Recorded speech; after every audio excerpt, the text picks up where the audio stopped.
patient. We're 45 minutes over.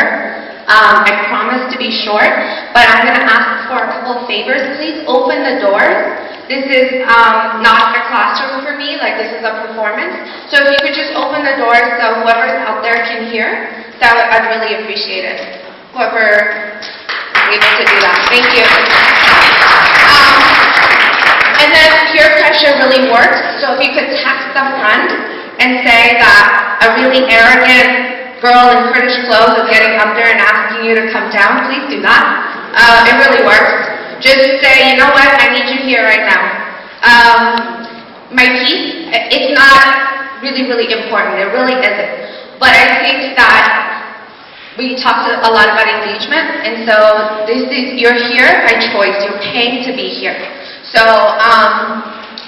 take advantage of it. Okay? All right.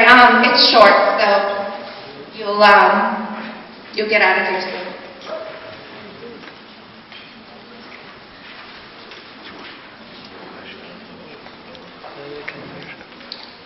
In the wee hours of the morning, light is afraid to appear before the curfew has been lifted. Click, click, click, she types away last night's news into a flyer. And with each typed word, she ensures her own prison term. Before the ink has dried, a neighbor or a passerby might hear her indiscretions. Trespassing, the laws of the land can be lethal. Her old, rusty type machine, she writes, 3 boys were taken last night as they wrote on the wall, our land belongs to our people, this is Kurdistan. And the clicking of the band typewriter, click, click, click, space bar click, sounds like drumbeats in her father's skull. Before his morning prayers, he is drenched in sweat, soaking in the fear of her daughter's death. And that old copy machine, hidden underneath wheat and barley, is a scarlet letter. Aware of guilt by association, the loud output of recycled paper is the despair of a neighborhood on edge. On the brink of unexpected assault by thugs in street clothes.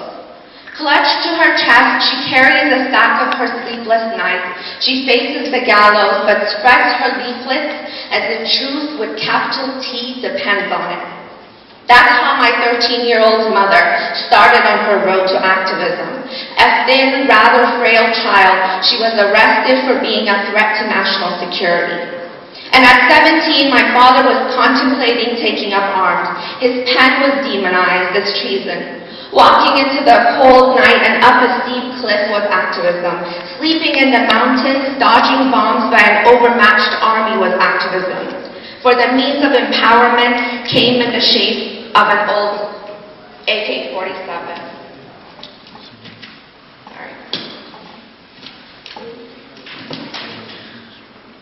But at a coffee shop on a lazy summer afternoon, I sat in front of you. Maybe you're in this room. Proudly, I asked you to read my new story. Reluctantly, you held the pages, the cigarette smoke hiding your expression. Pause. Silence. Smoke filled your lungs. A long, torturous moment before you exhaled. Unimpressed, you said to me, I know what happened in Halabja.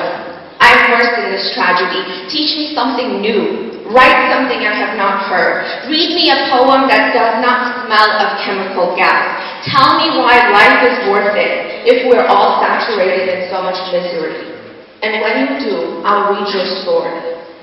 And with those harsh words, you bruised my ego, and so I was challenged. And now I will tell you what activism is. Art is resistance. Without being preachy, love is resistance. Rise up so high that no one can ignore you, deny you, ridicule you. That is resistance. Becoming a household name, not for having no friends but the mountains, but for your contribution to the next generation. That is resistance. Choosing an open hand instead of a fist is resistance. Wearing a bright shirt after an ambush is resistance. Resistance is not allowing our enemies' victories to be twofold. They kill our men back home, and we kill our own chance of life. They want us dead, not happy, not proud, not recognized and celebrated. And through our constant insistence on mourning, we give them more ammunition. So celebrating life, not death, is resistance. Praising the living instead of worshiping martyrs is resistance. We are not all made to stand in picket lines, holding signs, shouting to be heard by a deaf vacuum.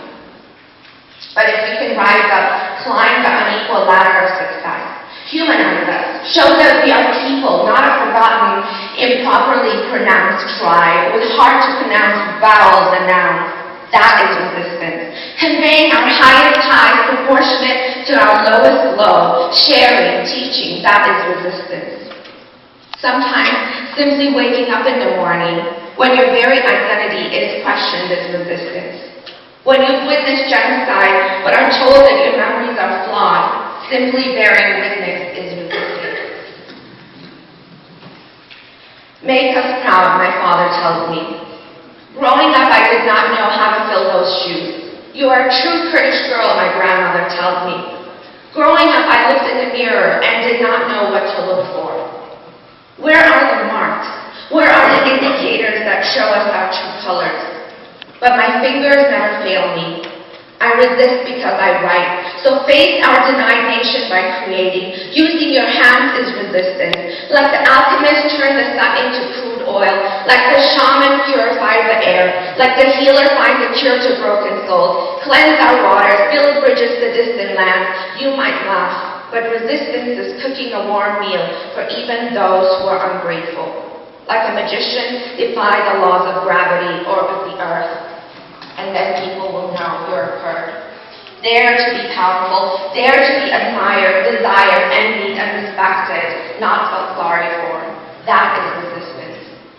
And no, I have not forgotten the thousands and thousands of boys who disappeared, and the hundreds and hundreds of girls who have been torn up inside. I'm not blind to the mines and the cold and the poor and the hungry. I've not forgotten the mass graves, but planting a rose garden in that soil is resistance.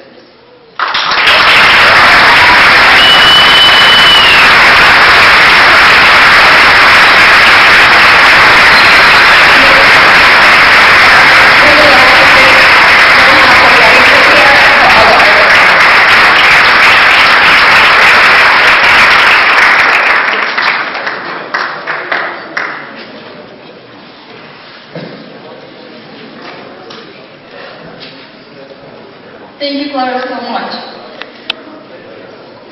Next